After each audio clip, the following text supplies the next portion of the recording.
Hello, welcome to my YouTube channel. In today's video, I'm going to walk you through my sinking fund tracker.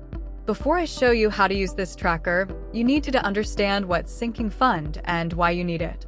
Sinking fund is money you save for irregular and expected expenses, such as annual subscription, annual renewals, birthday gifts, holidays gifts, concert tickets. With sinking fund, you plan in advance so that when that time comes, you can spend from your saving account, not from your paycheck or credit card.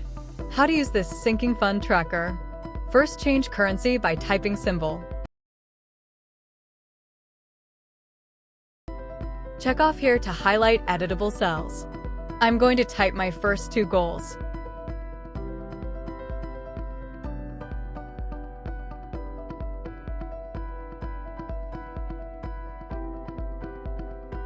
Set goal amount.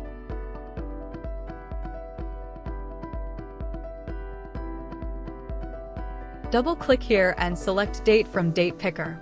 Select Start Date and Target Date. Total months, monthly target, total amount saved, amount left, months to go counted from current month, progress, and required monthly to help you stay on track will be auto-calculated. After every month you have saved, record here. You can record up to a maximum of 12 months. This template supports all currencies. You can track up to 20 goals. It's reusable, easy to use, and beginner-friendly. To use this tracker, you will need a free Google account. Take control of your finances come 2026. Say goodbye to financial stress. Grab this tracker now, link in description. To understand more about sinking funds, check link to my blog in the description. Don't forget to subscribe, like, and comment on first goal you are going to track.